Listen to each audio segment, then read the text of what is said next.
Hi, I'm Kristina Dennis, and you are listening to the Recovered Life Show. Every week, we bring you a Recovered Life discussion all about setting healthy boundaries and how codependency could be keeping you from living your best recovered life. Remember, addiction is a life-threatening condition, and the information in this discussion is provided as a resource only and is not to be used or relied on for any diagnostic or treatment purposes. This is not a substitute when professional diagnosis or treatment is needed. Now let's jump into the discussion. Welcome everybody to Recovered Life. My name is Kristina Dennis and I am running a few minutes behind today. Something come up right at 9 that needed to be dealt with, so thank you for bearing with me. I am a recovery coach and an expert in breaking codependent patterns. And I am so happy to see your faces this morning. In today's room, all about setting healthy boundaries, I kind of have a pop culture interesting topic, but as always, this is a discussion room. Just some ground rules, because this is rebroadcasted and sometimes used on the Recovered Life podcast. Please use first names only so that everybody feels comfortable sharing. And of course, keep your remarks to being kind and thoughtful. It's so nice to be here and to see the people that come in week after week. I really appreciate it, and I appreciate you all hanging out while I'm getting ready. I wanted to share something that I found really interesting about the word codependence, and something that I came across last week based on some pop culture. There is this song that is from Lizzo that kind of garnered a lot of attention because she inadvertently used a derogatory word without knowing the meaning of it. And she used in her first lyric, the song is called Girls, and in the first chord or verse, she says she's about to spaz out. And I learned at the same time that she learned. I mean, I knew that wasn't a nice word, but growing up in the 80s, I knew that that word was often used as a way to be derogatory to someone. But there was a backlash because it's a word that is used for the disabled community, and it's derogatory. And she immediately, after releasing it, started to get feedback through social media that this word was not appropriate. And I applaud her because within, I believe, 2 days, she had re-recorded it, re-released it, and came out and made a statement and owned her mistake. You know, the word did not mean to her what it meant to them, but by no means did she want to be derogatory. And so the song was sent to me because in the chorus, she uses "we codependent," you know, my girl and I, and she uses it as a positive. And I was kind of like, wow. First of all, I don't see that word out there, but I do know that codependent relationships and relationships that don't have boundaries and are, you know, true love, true romantic love is about being willing to die for somebody else. You know, a mother has true love when she is selfless. She's a great mother if she can be selfless. I mean, all these different things that that we talk about in here about how dangerous that is. And so when I saw the actual verse, I mean, this became the chorus. We codependent, whatever is, you know, basically she says, whatever that my friend has or wants, I'm with her on it. And I don't think that she's describing what true codependency is, but it kind of like took me by surprise, like, wow, because codependency is actually very dangerous. And so I thought today perhaps we could have a conversation about, and this is a discussion, about how codependency and setting healthy boundaries is still something that isn't depicted as healthy love, you know. I believe, I don't know Lizzo, obviously. I enjoy her music. I'm not even really taking exception with the way that she used the word, but it really made me start thinking about how many people believe that relationships without boundaries are better, or are how family operates, or how we're supposed to love a partner. And the truth is, what we're looking for when we enter into relationships is something that we call interdependent. And interdependence is a situation where you have two whole people who create something that is a third thing. And it's so funny because I know, to bring this back to recovery in 12 steps, there was a lot of discussion about you can't have expectations. Expectations are resentments in the making. And I don't necessarily believe that is true when you are a partner with somebody, when you are friends with somebody, that there needs to be a expressed expectation and an ability to have wants and needs and to be able to share those. Is it the other person's job to furnish them for you? Not necessarily, but you do have a code of behavior. And so I thought I would ask some of the people that are in the audience to come up and kind of discuss, what do you think about, is it right for her to use this word to depict loyalty? Is this something we should worry about? How do we, as a society, stop stop with the romantic love stories and the rom-coms? How do we make the distinction that that the prince isn't going to come and that isn't the prince's job? And that is my idea for our discussion. So I'm going to pause and see if some people would like to come up and kind of share in the information with me and tell me what you think. Great. You can hear me, right? I can hear you. Good, good. Because the app is being so weird. There were two pictures on it this whole time, and I did not know who I was talking to. And then I saw all of your shiny faces. Thank you. Thanks for being willing to come up. Have you heard that song, Sam? Okay, so to be honest, I wasn't here for the whole thing that you were saying. I know like Oh, some parts of what you said, but now I'm here. I understand. You Well, don't need I to repeat. opened it up because I did. I was sent this song from Lizzo Girls, and what she's talking about is, the chorus is "We codependent." My girl, what my girl is, I am, and it literally talks about how they're enmeshed, or I think she's just trying to say loyal. But of course, it was sent to me, and it became kind of in my eyeline because of the controversy over the first part of it, in which I applaud how she handled it. She took care of it.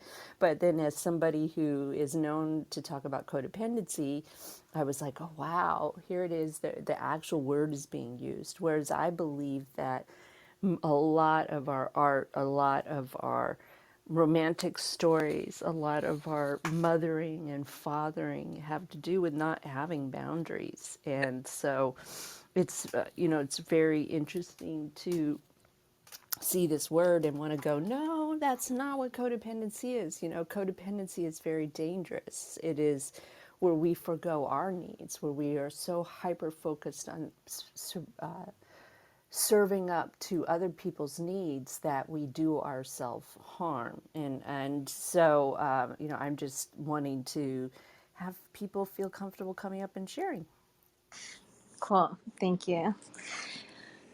Well, yeah, I think in the media, um, codependency is kind of like definitely romanticized and seen as like a good thing, especially in romantic relationships. Um, and I don't know, um, like in other instances, I see people like like diversity wise, like getting more representation and like kind of fixing it from like the inside, like by showing up. But I don't see like all the like people who like deal with codependency, like going to the media and being like, well, this is actually how it should be portrayed. Like, I don't see the same kind of path necessarily. And I don't think, I don't see it ever really being treated as something that is dangerous. Through the media, even though like obviously it is. I don't see like, I think that like capitalism wins, and also like ignorance, and people just like don't really know. Um, so I do think it's just like a story that's gonna continue to be reproduced, and that young people will watch it and think that that's right, and like good, not right and wrong, but like, you know, good and healthy. I mean, you know, so Yes. yeah, like maybe one day, like far off in the future, like we will have evolved to have a greater understanding that that's not healthy, and then those people will work in the media and be able to influence what is produced. But I don't see that happening for a really long time, if ever. Right. And I have to say, I am so conditioned for a romantic comedy to be entertaining. You know, I think that probably the work can be done exactly. I mean, that was brilliant the way you said that, Sam, exactly how it's being done with people who show up on Clubhouse and talk about it, you know, the recovery groups that discuss it. People that share and go, hopefully, you know, I've seen a real big surge when people talk about attachment styles in the last 5 years. Attachment styles have kind of helped people understand, you know, if you are an anxious attacher and you're an avoidant attacher, often that ends up being, or somebody who avoids attachment, those two pairs seem to be together, and codependency begins from our childhood, from not understanding what a healthy boundary is, having, you know, romantic relationships or families that have no boundaries, who expect us to manage their emotions as children as our models. But also media and entertainment reinforces this idea.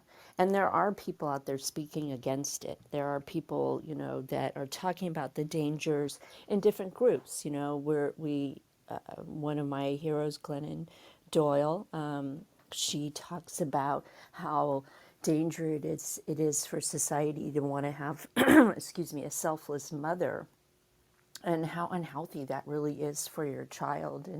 And since it's kind of, I think people are more in the listening mode, I'll explain a little bit about my history with codependency. I am a recovering alcoholic, and that was how I was introduced to the recovery world 25 plus years ago. 1997 is my sobriety date from alcohol. But within a couple of years, I was in a very crazy place because of a romantic relationship. And I was so invested in this younger man. He's a couple years younger than me, helping him overcome his pornography addiction. And 25 years ago, there wasn't a lot of discussion about sexual addiction, but there was a support group, and there was a 12-step group around it. And that was, you know, we had marriage counselor, or not marriage counselor, we had couples counseling, and it was discussed. And we, of course, met in rehab, so we had the, you know, most beautiful, healthy start. And of course, I'm saying that tongue in cheek, but we were together for 3, 4 years, and I had so much pain because I had taken away the alcohol when he was struggling with his addiction, and I didn't have a word for it. But in order for him, every time he'd have a slip and I would find it, he would beg me to stay, and he would say, "This is an addiction, and can you please go to the partners group?" And that was my introduction to codependency. and it was called Codependence of Sex Addicts. And I still attend that group, even though in that particular relationship it wasn't in the cards for us to stay together. And what I learned in that group was I finally learned what this word was of codependency, where I needed other people to love me in order for me to feel like I existed and deserved to exist. And what that meant was that I would turn myself inside out to supply not only my boyfriend, I mean, he was a fiance at the time, my partner, my friends, my employer's wishes. And in order for me to feel safe, I needed to have them reflect back to me that they needed me. I needed people to need me in order to feel like it was okay for me to breathe. And I'll tell you, when I quit drinking, it was drastic, but it was so much easier because it's very easy to determine sobriety. When it comes to alcohol, it's black and white. You put down the drink. I'm not saying that recovery from it was easy, because I was absolutely a full-fledged alcoholic. 7 cocktails minimal a night. I remember my intake very well to the outpatient program that I was introduced to by my employer. And I would tell, very simply to this person who was asking me about my drinking history, I'd say, well, if we were out really partying, I could get up to 22, 23 cocktails. And I cannot believe sometimes now that I did not get sicker. I didn't die. But there was something about being without a numbing agent and having somebody, an addict, that really brought me to my knees emotionally. And so I went to this codependent sex addicts group, to try to figure out how I could get him to overcome his sex addiction. And make no mistake, active sex addiction is prison for people who suffer from it. And I actually identify as a co-sex addict because I used sexual behavior as currency, that not unusual for addicts, not unusual for sex abuse survivors. And so there was this kind of, he was addicted to me when he first met me, and then he moved on. And that just, I thought, oh my God, I'm going to die. Well, he left the program, but I stayed. And that's when I started to discover that every action I had was based on taking care of other people so that somehow they would take care of me. I didn't know what I liked. I didn't know, there's this scene in this movie called The Runaway Bride with Julia Roberts where she doesn't know what kind of eggs she likes. It's an old movie, but it's basically depicting her codependency and how she morphs into whoever she's engaged to. And I remember watching that movie and going, yeah, that's codependency. And I didn't have any idea who I was. And I'd like to say, oh, I stuck around for a couple of years and I got really good at it and figured it out. But that's not what recovering from codependency looks like.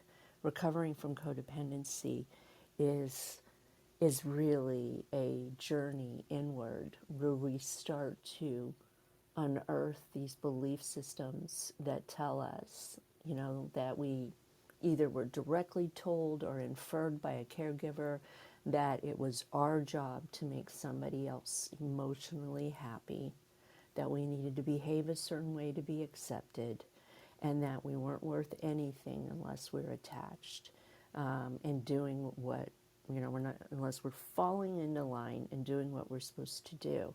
And so my recovery in codependency, I'm on a over 2-decade journey, and I still fight these tendencies. I still see how I will forego my needs. I'll slip into old habits. I'll become manic in trying to solve problems, or how it might be the first thought when a challenge comes up.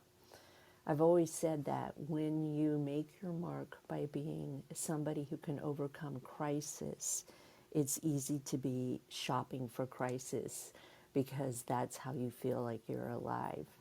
And so, in my particular journey, the recovering from codependence within a support group, getting a therapist, learning to ask for my needs to be met, learning to what my needs are, has been a very slow journey, and it's been worth it.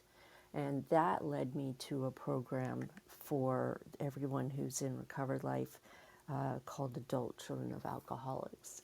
And I have to say that deeper journey, because even though I was raised by grandparents who were teetotalers, it was a bunch of it was a bunch of codependent enmeshment, boundarylessly living. And I have to say that I believe, as I said, I have no problem with Lizzo. I love a lot of her songs. I think she's very entertaining. And I doubt that if she had a full understanding of what codependency was or is, that she would use it to depict loyalty. But it was too good of a it was too good not to share in this particular room, where we work on recognizing that codependency can be as destructive as addiction to substances, if not even more, in my opinion. So thank you for letting me indulge and share my story. And Chelsea came up. Hi there. Welcome. Hi. I just related to just so much of your story. I always do. And I was it's really kind of weird that I'm hearing all this stuff and you're talking about like, what we think we deserve and um that sort of thing, because my sponsor has me doing like a sane and sound ideal list, so like for like my spiritual ideals and like my sex ideals and what I think is okay and what's not okay. And it was basically like due by today. Like she's gonna like check on me, so I've been doing it like while I'm at work because I put it off. But I've been putting it off because there is a particular person that I've had in my life, like literally since 2017, and he is in and out of my life basically whenever he wants to be. And I didn't want to like write these things down. Not that you have to like follow them very strictly, but like to know like when you're kind of going against what you really want or what you think you need, I guess. But I did not want to do it because I know this person does not fit a lot of these things that I'm like writing out. And like it's driving me crazy. Like it just is, because I feel like this is a person that I'm like like you said, like it's like I'm weirdly addicted to him. And I don't know, like um I don't know, but like it just put me in a weird headspace. So it's funny that you were talking about that today, because I haven't really listed those things in a long time, and like since like early sobriety, and they've changed a lot, like what I think is okay and what I think isn't okay and that sort of thing. And like I started out by like just writing like ideally what I want to be as a person, and as I wrote it, like certain words stuck out and I wrote them on another page like as like a list of like what I want to show up as, so it's something that I can also expect, like so I'm not like expecting like super high things. It's something that I'm living up to. But yeah, I'm just like in an emotional state right now, but like I'm glad that I did it. I'm just glad. Oh my goodness, Chelsea, do I understand one of the hardest things that I've done, and like I don't want to say that being in recovery is easy from substance, but for me and my story, I used alcohol to treat my codependency. You know, I used it as a way to numb out how impossible it was to let go of toxic people. You know, I used it as a way to just move on to the next one and pretend that it didn't matter. And so when that was removed from me and I was connected with somebody, and truly this is, and this work has been going along around a long time, not just in recovery circles where we attract what we need to work out in ourselves, and we bring, you know, we marry our parents in so many ways because we're trying to work out that healing, that you're trying to win. You know, I can't tell you how many times I married my grandmother, or got engaged, I should say.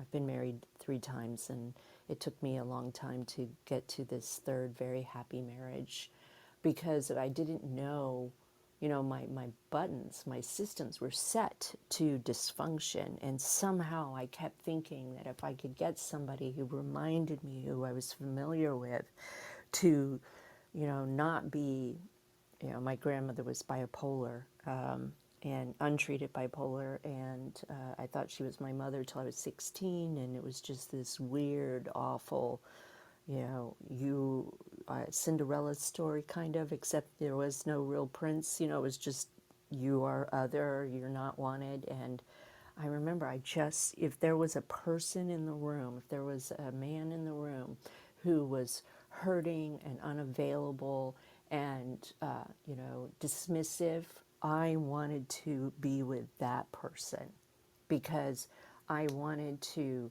somehow set the record straight. And if I could get that one to love me, then my grandmother was wrong. And I know that sounds kind of ludicrous, but it truly was what drove me. I picked jobs that reminded me of my family systems, and I acted out in those jobs as if I was the, you know, the ugly stepchild, or whatever the phrase is, the redheaded stepchild. I mean, I don't know why, I don't know else to call it, but I did it. I was compelled because I kept wanting to set the record straight.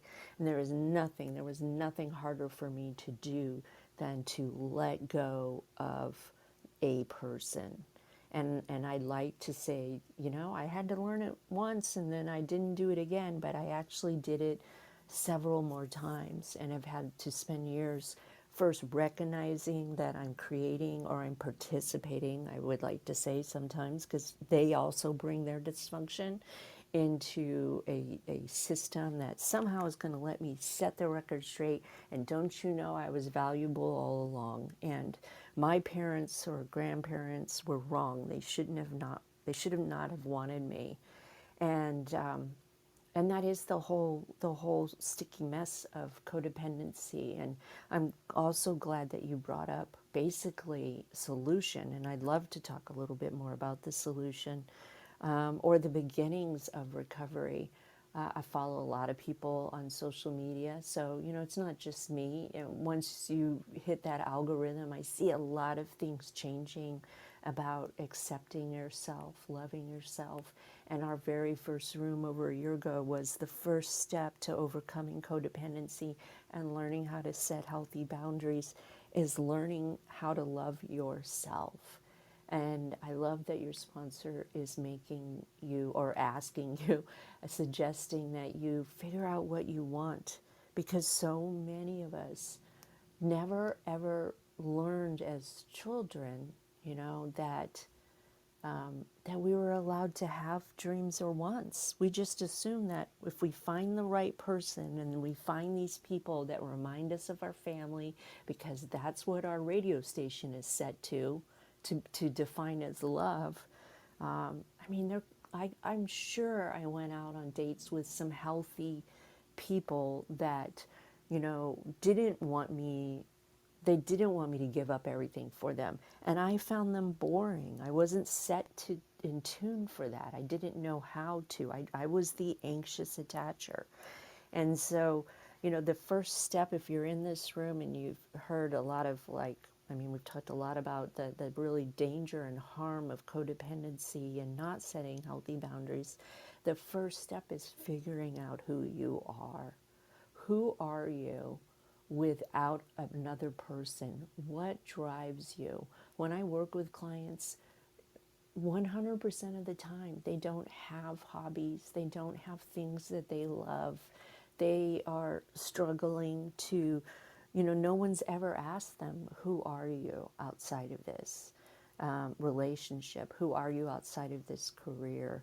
We don't live in a world that nurtures or celebrates or encourages us to figure out who we are. And so if you're in this room, you've never heard of the word codependency, you were attracted by setting healthy boundaries, it starts with you finding a group that will help you start to learn to love yourself, or hiring a coach or getting into therapy to understand that really setting healthy boundaries start with your relationship with yourself. And my good friend Meredith came up, who I just adore, and I know you have a lot of experience, so I'd love to quit chatting and see what you'd like to share. Hey, Kristina. Hello. Thank you so much. Hey, honey. I adore you too. You're just an absolute angel to me. I always love coming into your rooms and just hearing your story. I could just listen to it over and over again. And you bring so much to this community and to me personally. Um, I know in my journey, um, learning to love myself has been the hardest job that I have ever done in my life. Loving others for me was easy. Doing for them was easy, um, in a sense that, it became difficult, but in the beginning it was just always just easy. And when I had to shift that focus and take it off of them and say, okay, who are you? What do you like? What are your hobbies? What makes you feel good? It's like, holy shit, I have no clue. Somebody asked me what my favorite color was one time. I remember it was my attorney in the middle of my divorce, and she's like, Meredith, do you even know what your favorite color is? What's your favorite color? And I'm like, I really don't know. All I could see was black. It was just such a dark time. So, I knew for a long time that there was something wrong, and I tossed the word around, a lot, codependency, but never really knew the depths and how much it had consumed my life, how much of my being it had taken, until I got into the program. And, I came into the program hoping to get someone else sober, not really realizing that I was there for myself, but I was being divinely led to that place. And I quickly learned that I needed to be there. And it literally, if one way I guess I could describe it is that I felt like my life was being shoved into a Coke bottle, and somebody shook it up and then they took the lid off. And when the lid came off, it's like my entire world exploded, because I'd lived my life for decades one way and it always felt off. It never felt right. It never felt good. And when that lid came off and it exploded, it's like, I see there's a different way, but how in the hell do you do it? I didn't know how to do it.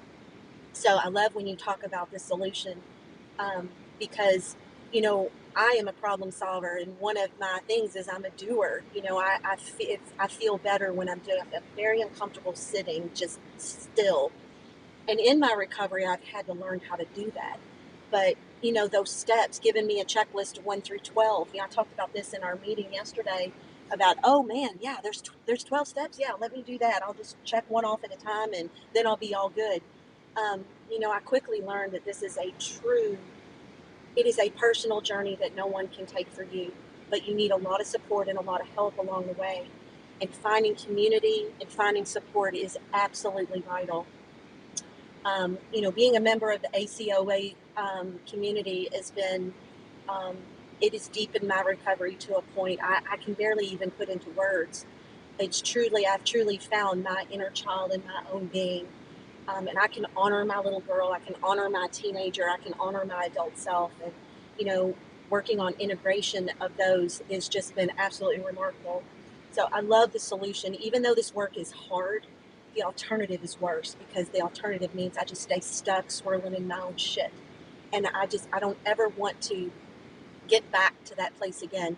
I want to keep moving forward always, because I know as long as I keep moving forward, there's something great ahead. My higher powers got me. So thank you so much for this room, Kristina. Thank you so much for your words of wisdom and always being there for me. I love you.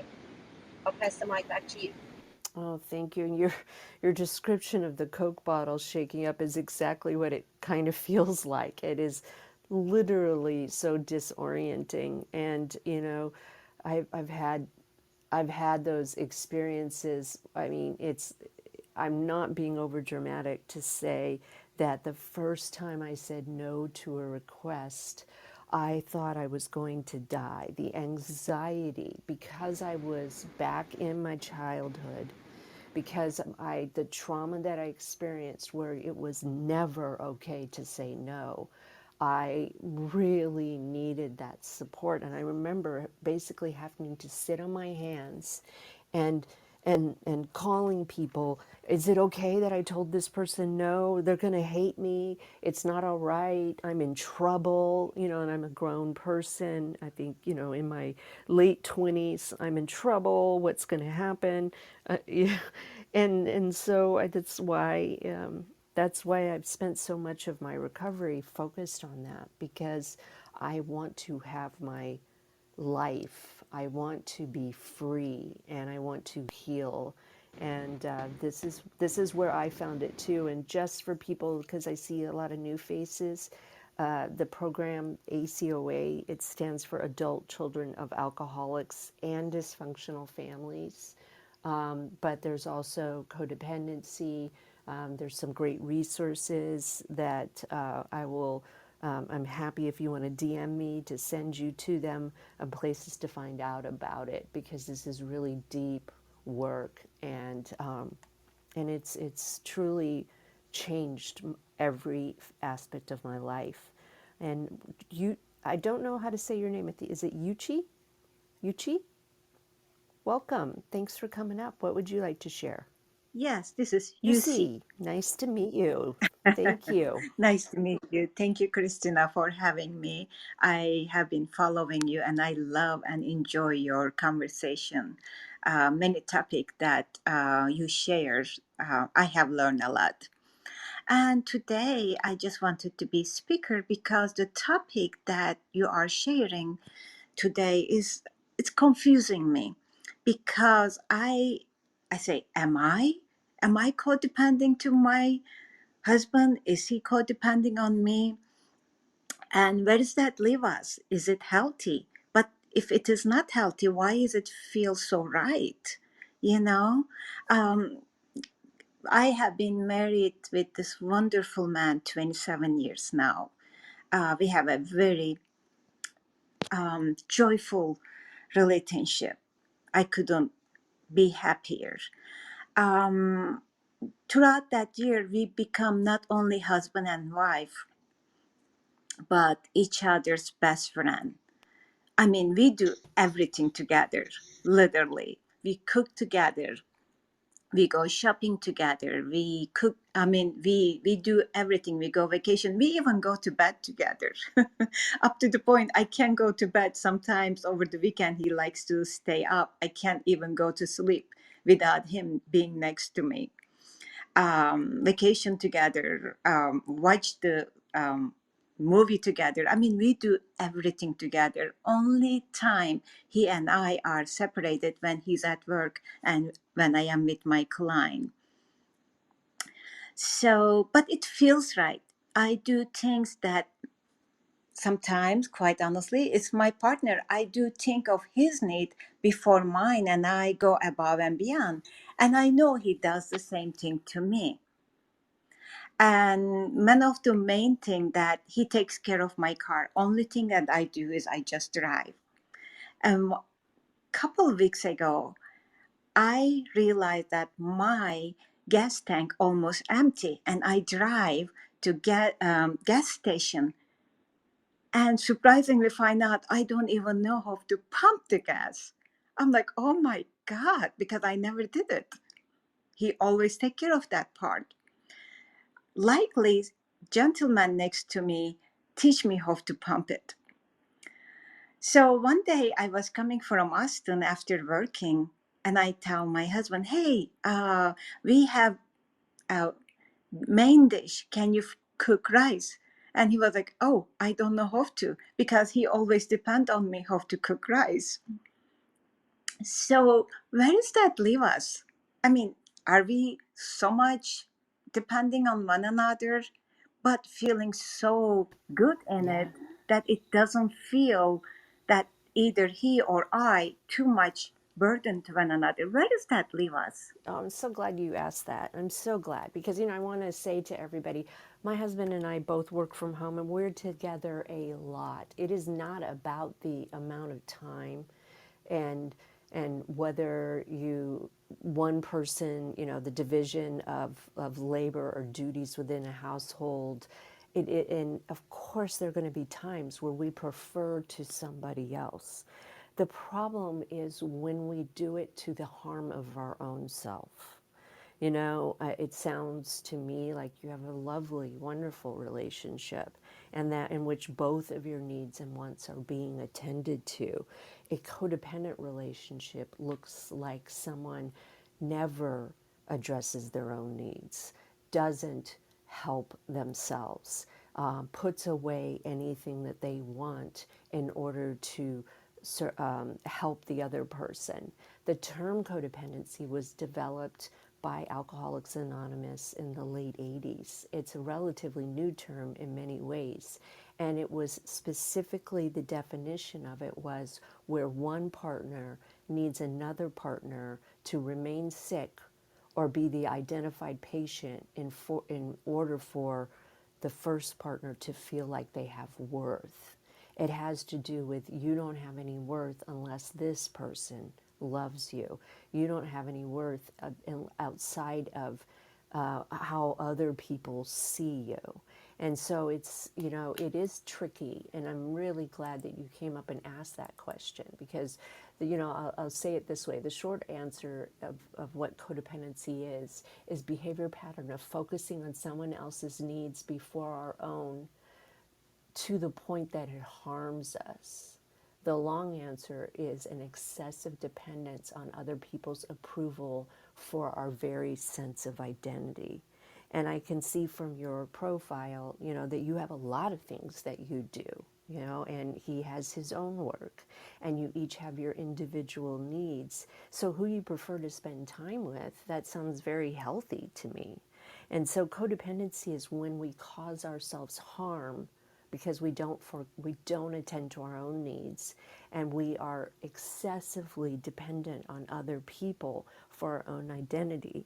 And the easiest thing, one of the easiest ways to look at it, and also one of the more difficult ways to arrest it, is parenting, where a mother, I'm a mother, so that's the perspective I'll share, where I put all of my, when the baby is an infant, of course I have to forego my sleep in order to take care of the baby. That's necessary. That is absolutely necessary. I put away my needs, and anybody who's raised children know, both mother and father, the lack of sleep, the inability to sit down those first, 4 or 5 years is very, very difficult.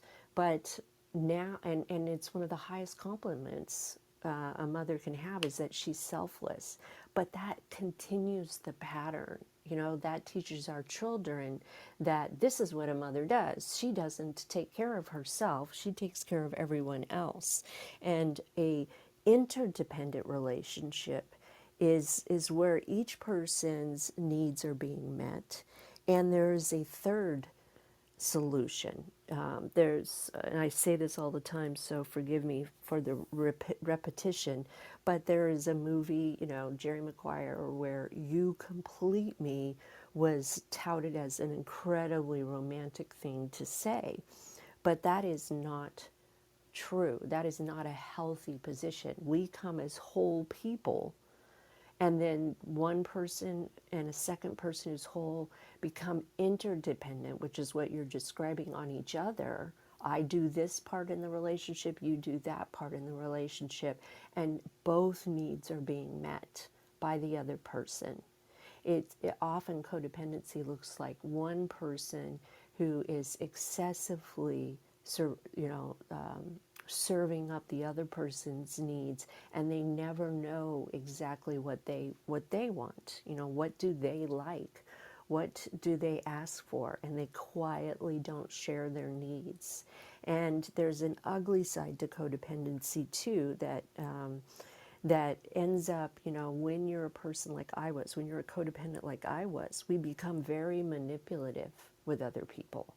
We use language like, I need you to do this. If you loved me, you do this. If you cared about me, you would not go out and hang out with your friends tonight, because I need you to stay home. And that's part of the ugly part of it. And if you're in recovery, we have, if you've gone through the 12 steps, like Meredith brought up, and like where I've come through recovery, and of course, I didn't stop there and went on for lots of education around it, but the 12 steps talk about manipulation and character defects, and they talk about us addicts wanting to be the directors of the world. So in many ways, a codependent becomes a more manipulative and controlling partner with their partners, and that was definitely my case, where I emotionally blackmailed, or I had these invisible contracts with my partners where, I would give them everything that they could possibly want, secretly believing that it was then their job to give me everything I wanted. And of course, based on my history, I picked partners that had no interest in doing that. I picked avoidance, people who avoided attachment, because I was going to get that one person who was afraid of relationships to love me so I could be the most lovable person. And it is such a layered dysfunction.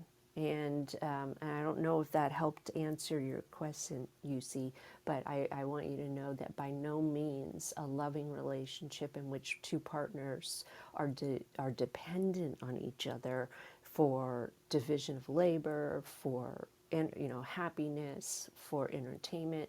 I think that the goal in every romantic relationship, and certainly what ends up happening once all of that, the oxytocin and the 18 months of the chemicals rushing in, is friendship and is having mutual likes. I mean, it's not every loving relationship is based on having that. That's one of the things that we learn about when we start trying to figure out, like Chelsea brought up, what do we want in a relationship? I knew when I met my husband, I wanted a partner who liked to do the same things I did. That is what I wanted. But I just, yeah, I am so glad that you brought that up, because this is not a black and white issue. It is so much more layered than that. And I'd like to just say thank you to everybody who came up, Sam, Chelsea, Meredith, you see, and tell everybody that if you suspect that you perhaps are excessively dependent on other people's opinions, that there is a way to start breaking these cycles. There are a couple of authors that have been around quite some time that really have beautiful books that explain it, big books that explain it much better than I have in this short hour, that you can study. There's Facing Codependency by Pia Mellody, or Beyond Codependency by Melody Beatty. And those are the books that I always suggest people start with, or just look at a codependent, Google Codependence Anonymous and take the questionnaire and see. I have a workbook that I'm working on my website. If you want to join my mailing list, I will be announcing it shortly, that has, 65 questions that you can look at and say, oh yeah, actually I tend to lean toward codependent relationships. I tend to be an anxious attacher. Underneath it all is this wonderful, the recovery of codependency is such a beautiful way, and I hope that as I continue to do this work and many other people become aware of it, we start redefining what healthy relationships look like and what it is to be valuable because you exist, to have that self-love. That is my goal every day, to continue to work toward that. I'm not better than anyone. I'm not worse than anyone. And with that, I just want to thank everybody. Tomorrow, we will be doing the Unstuck Room in your recovery. I believe that it's going to have to be a little later because I'm in, I think that Damon is still out of town. So look for it tomorrow. And of course, join the club so that you can get and be part of this community. And with that, I just want to thank everybody. And if the people that are on the stage want to unmic and say goodbye, thank you all for giving me your time. Keep the conversation going. Join Recovered Life, a community of like-minded people who are looking to live their best recovered lives. Membership is free, and you can apply at recoveredlife.us.